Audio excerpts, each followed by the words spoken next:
le métier de soudeur a beaucoup évolué ces dernières années et le savoir-faire n'est pas suffisant, il y a aussi un savoir-être et avoir la capacité de travailler en équipe avec des contrôleurs, des préparateurs, des clients.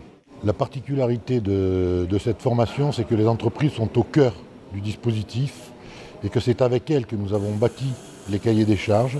Elles ont été impliquées dans les recrutements et elles s'impliquent, elles suivent les stagiaires tout au long de leur formation. D'abord, il y a une sélection qui est faite par Pôle emploi d'un pool de candidats qui sont ensuite reçus, interviewés par 2, si possible 3 entreprises et les lauréats donc peuvent accéder à cette formation. Le public ciblé à ce stade, comme nous travaillons avec la région, ce sont les demandeurs d'emploi.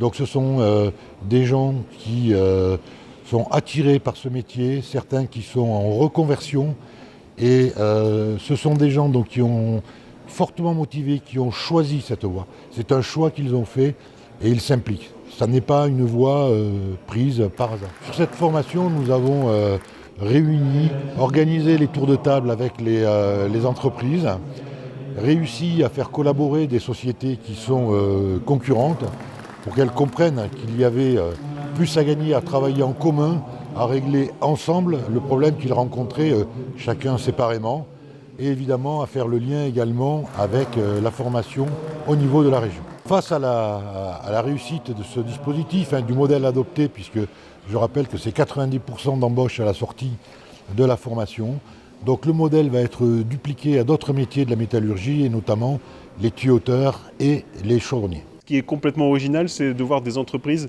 venir avec une problématique commune, elles se mettent autour de la table ensemble et finalement elles décident ensemble d'y répondre. Ce qui n'était pas fait jusqu'ici, c'était dans le cahier des charges que l'on va remettre aux organismes de formation qui répondent à nos appels d'offres, c'est que ce cahier des charges soit coécrit avec les entreprises. Ça, c'est une vraie originalité et que les entreprises soient associées au choix des candidats. De sorte à ce que finalement, dans ce modèle, les entreprises sont totalement impliquées et derrière, elles embauchent.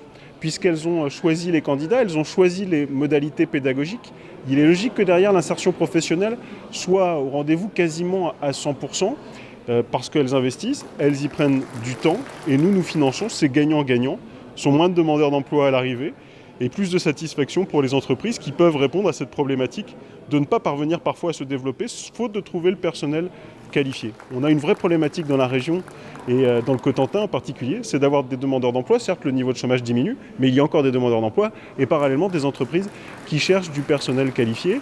10% des offres d'emploi dans la région ne sont pas pourvues chaque année. C'est le défi des compétences qu'il faut relever et le défi des compétences pour y répondre, c'est la formation professionnelle. La région y mettra les moyens autant que de besoin et dans nos capacités parce que nous savons qu'il y a là finalement de l'épanouissement personnel derrière pour les jeunes, pour les demandeurs d'emploi et pour les jeunes publics qui vont demain choisir un métier.